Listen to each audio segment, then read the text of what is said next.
CBS News learning top Senate Democrats want answers about a Justice Department settlement that permanently bars the IRS from pursuing certain tax claims against President Trump, his family, and potentially affiliated businesses.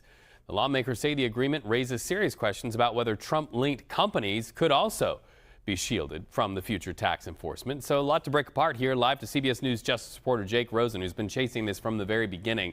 So is this tax shield forever? And what do Democrats want to do about it now?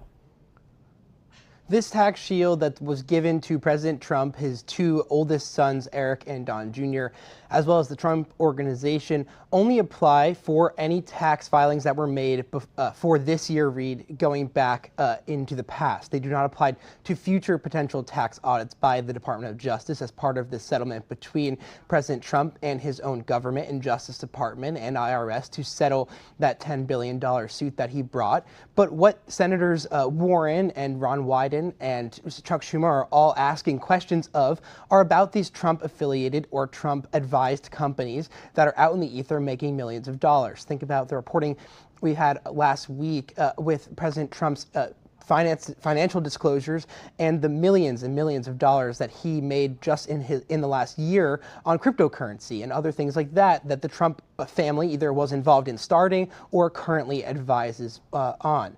The senators are asking whether those tax filings and any work that the Trump family has done on that work potentially could also be immune because there's a provision in this one-page addendum by Acting Attorney General Todd Blanche that left the door open to potentially related brother and sister companies and any affiliated companies of the plaintiffs in this case, and i.e. the Trump family, could also potentially be immune from that. As we know, there's not a lot of regulation on some of these crypto industries, and whether the IRS and President Trump's own government would potentially investigate his own son seems to be unclear. That's why these senators are pushing for more answers. However, Reed, because Democrats are in the minority, they do not have subpoena power on this, and these organizations are not necessarily going to be forced to comply with this letter ask.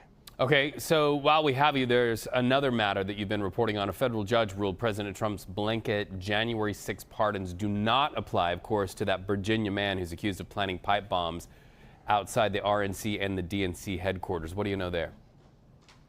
Well, that's right. A U.S. District Judge here in D.C. said that President Trump's pardons that he issued in the first hour of his presidency, pardoning or granting clemency to over 1,500 defendants of the Capitol riot on January 6, 2021, does not apply to the actions of Brian Cole, who's in court documents and multiple indictments now alleged to have planted those pipe bombs at the Democratic National Committee and Republican National Committee on the eve of January 6. Cole's lawyers argued in court filings and this motion to dismiss that he was a part of the actions on January 6th that was covered by those pardons because the pipe bombs were not discovered until January 6th in the afternoon, even though they were planted on the eve of that event, and quoting part of the FBI interview that Cole did with law enforcement after he was initially arrested late last year, saying that he traveled to Washington, D.C. as part of his anger at the government and going into the January 6th protest that he knew would be forming, and many of us did know would be forming. However, this judge, in what was really the